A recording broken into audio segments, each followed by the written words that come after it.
Hello everyone, स्वागत है दोस्तों आपका मेरे चैनल पे।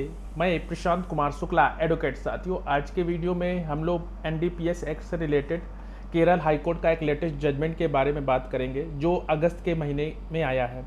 और ये जजमेंट में जो आप लोग की क्वेरी भी रहती है कि अगर कोई व्यक्ति कोई भी मादक पदार्थ जैसे कि गांजा, अफीम या किसी प्रकार का मादक पदार्थ का वह सेवन कर रहा है और उसकी सांस की गंध के आधार पर यदि किसी व्यक्ति पर मादक पदार्थ का सेवन पर अगर को जांच अधिकारी उसको पाता है तो उसकी सांस की गंध पे क्या मुकदमा चलाया जा सकता है कि नहीं चलाया जा सकता, इसी से रिलेटेड एक लेटेस्ट जजमेंट आया है। वैसे तो आपको केस टाइटल से ही पता चल गया होगा कि सांस की गंध के आधार पर किसी व्यक्ति पर मादक पदार्थ के सेवन का मुकदमा नहीं चलाया जा सकता। केरल हाईकोर्ट का यह लेटेस्ट जजमेंट है।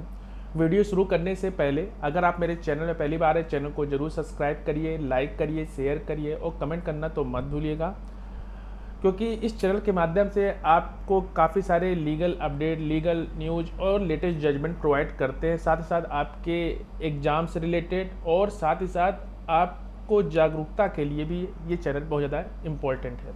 तो चैनल में अगर आप पहली बार है, चैनल को जरूर सब्सक्राइब करिए।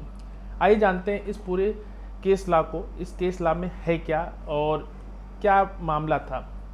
मामला ये था कि जो याचिकाकर्ता है वह एक बांध के पास धूम्रपान करते हुए पाया गया।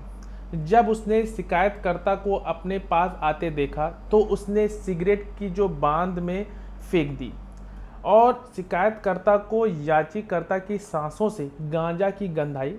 उन्होंने उसे एनडीपीएस की जो धारा है 27 का सब क्लॉज बी के तहत मादक दवाओं का सेवन करने के लिए गिरफ्तार किया। याचिकाकर्ता ने अपने खिलाफ आपराधिक कार्रवाई रद्द करने के लिए हाईकोर्ट का दरवाजा खटखटाया। उसने कहा कि जांच अधिकारी द्वारा गंध की भावना सबूत नहीं है और बिना किसी फॉरेंसिक सबूत के याचिकाकर्ता को अंततः दोषी नहीं ठहराया जा सकता। सरकारी अभियोजक ने यह भी तर्क दिया कि उन्होंने यह साबित करने के लिए मौखिक साक्ष्य पेश करने का अधिकार है कि आरोपी ने मादक दवा का सेवन किया था। उन्होंने यह भी कहा कि मेडिकल साक्ष्य में पेश किए जा सकते हैं, इसलिए इस बिंदु पर मामले को रद्द नहीं किया जा सकता। न्यायालय ने नोट किया कि धारा 27 का सब क्लॉज ए और धारा 27 का सब क्लॉज बी जो कि विभिन्न प्रकार की दवाओं से संबंधित है, इनमें से प्रत्येक उपधारा के तहत जो सजा है वो अलग अलग है।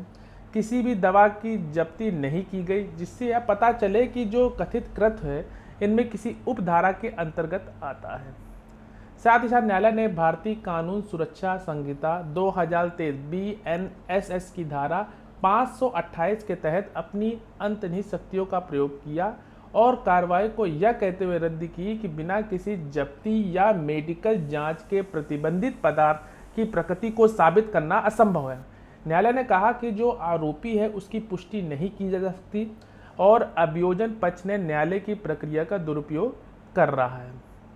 साथ ही साथ केरल हाईकोर्ट ने माना कि यदि किसी व्यक्ति पर इस आधार पर मादक पदार्थ के सेवन का जो मुकदमा वो नहीं चलाया जा सकता और जांच अधिकारी ने उसकी सांस से पदार्थ की गंध की महसूस की थी।